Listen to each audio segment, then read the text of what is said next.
Hello students, welcome to Central Summer classes. Students, we are working from home. So today we will start chapter number 7, which is permutations and combination. And this is very important chapter because there are several other chapters which is basically depend on this chapter, whether it is in 11th or in 12th. Like in probability, you will definitely need to have a grasp of this concept. So please pay attention. And it is very crucial for the entrance exam point of view as well, because the weightage of this chapter is much higher than the others. Okay, and the first question should be arise that what is this chapter all about and why does we need to study this chapter. So this is very practical, and day to day life you can feel the importance of this chapter. Suppose you have to give a contact number to some of your colleagues or friends, okay, but you have remember only one or two digit of the number. Okay, suppose there are 10 digits in a mobile number and you have remember only two numbers, that number start with this number with the digits or end with the digits. What about the rest digit? How many possible arrangements could be there? Okay, do you know right now? If you don't, then by studying this chapter you will get to know that how many different arrangements we can make from a given set of vowels, from a given set of numbers, from a given set of letters. So that is all about that. Through a given specific letters, numbers, words, how many different arrangement or selection we can make from out of a group. Okay, so first of all, I'm just going to define what is permutation and combination in a very vague way. This is not the exact definition. Exact definition we will see in the later videos, in the next video, sorry. Just learn that permutation means arrangement. Permutation means arrangement and combinations means selection. As of now, just remember these two lines. Permutation is arrangement and combination is selection. Okay. So before we move forward to permutation and combinations, there is a one concept known as fundamental concept or principle of counting. Okay. Because I think this is the basis. This is the base for the permutation and combination. Suppose you have 4 shirts, S1, S2, S3 and S4. You have 4 shirts and you have 3 trousers. Trouser 1, trouser 2 and trouser 3. In how many different ways you can team up, you can wear a combination of shirt and trouser. Okay, now please don't do rubbish by saying that sir, 2 shirt and 2 trouser. We have to go very practical, that 1 shirt and 1 trouser. We have to choose this pair. Okay, so what I can do, what a general people will do, suppose if I choose shirt 1, then I can pair it with trouser 1, I can pair it with trouser 2, I can pair it with trouser 3 and I can pair it with trouser 3. Okay, now in similar way, so if I have picked shirt 2, then I can pair it with trouser T1, trouser T2, trouser T3.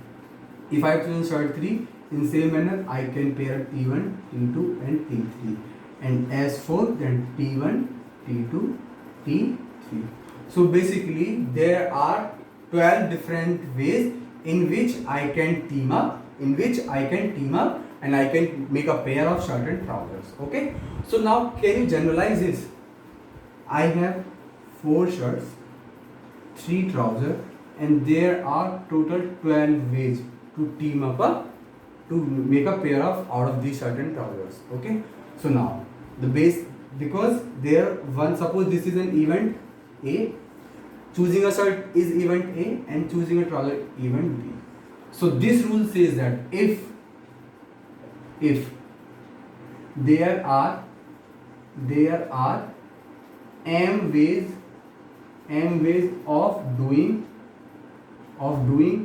an event A, like I can choose event A in m different ways and n ways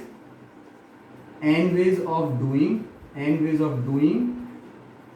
event B, then doing event A and B together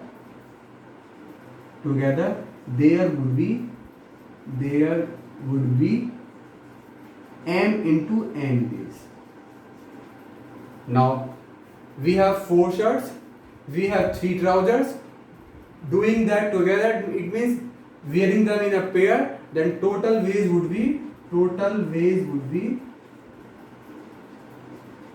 m into n. M means four shirts, n means 3 trousers. So I can pair these trousers and shirts in 12 different ways. So this is the concept of fundamental principle of counting. Okay students, so please pause the video and note it down.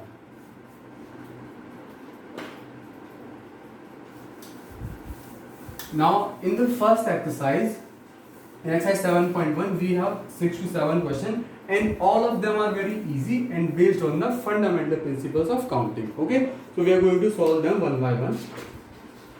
So the very first question of exercise 7.1 is, I am repeating the question, that how many, question number 1, how many 3-digit numbers can be formed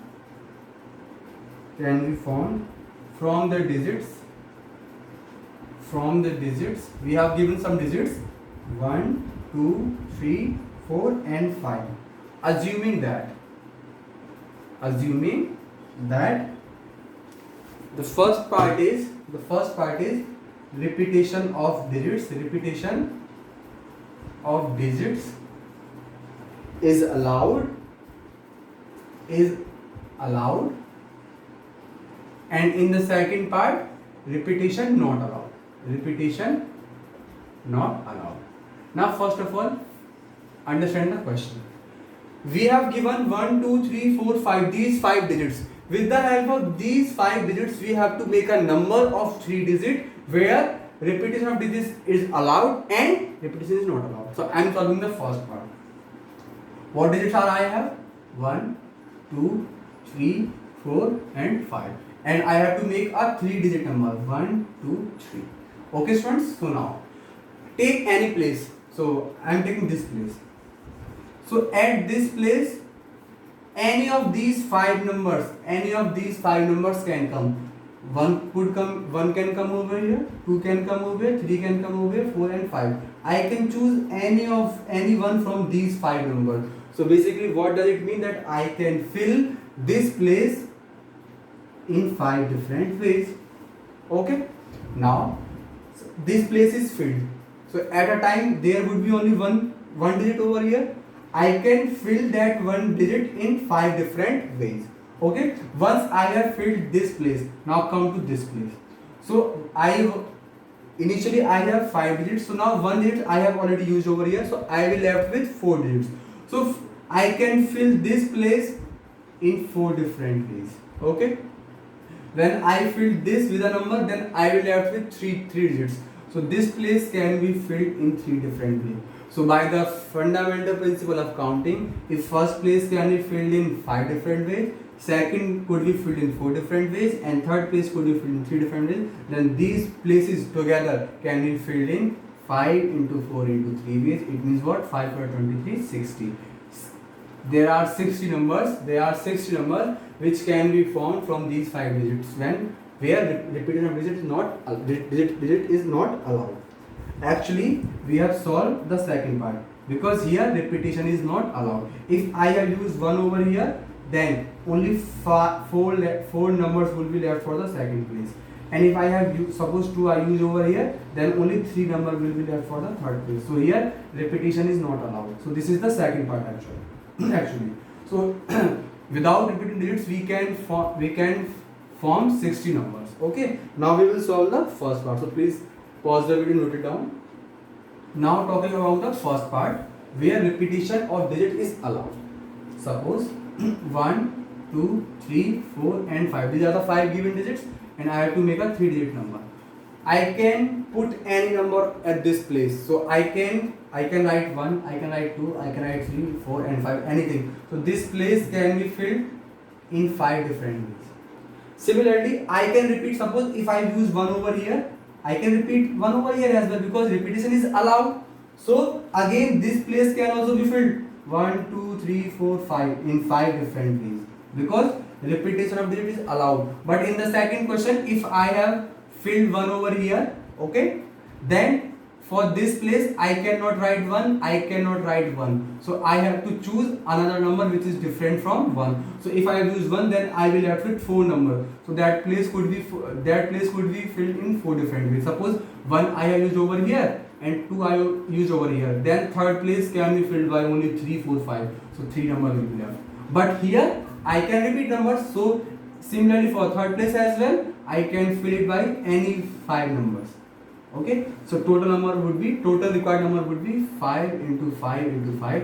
It means what? 125. 125 numbers can be formed by using these 5 digits when repetition is allowed. I hope it's clear. If it isn't, we'll solve another questions. You will get to know. Please pause the video and note it down. Sorry. Now look at the question number 2. Question number 2. Question number 2 says, how many 3-digit even numbers can be formed using the digits? We have digits 1, 2, 3, 4, 5, 6. And digits can be repeated.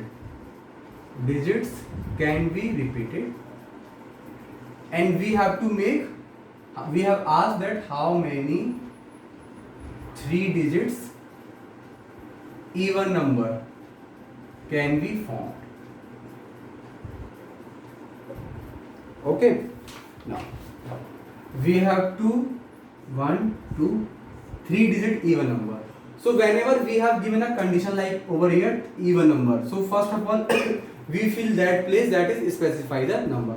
So for being a even number, the unit place could be 2 from these digits. It could be 2, it could be 4, or it could be 6. So I can fill the unit place only in 3 different ways. So this place can be filled in 3 different ways. Okay. Now talking about this place and this place.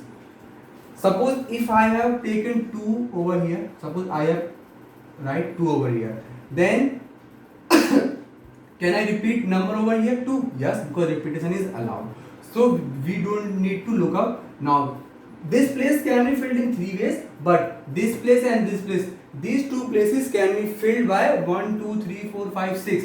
6 ways, because I can take any digit from these 6 numbers and I will get a even number, because the unit place can be filled by 2, 4, 6. Suppose I have from these numbers I can write like 132, 142, 152, okay, 162, 126, 124, 134.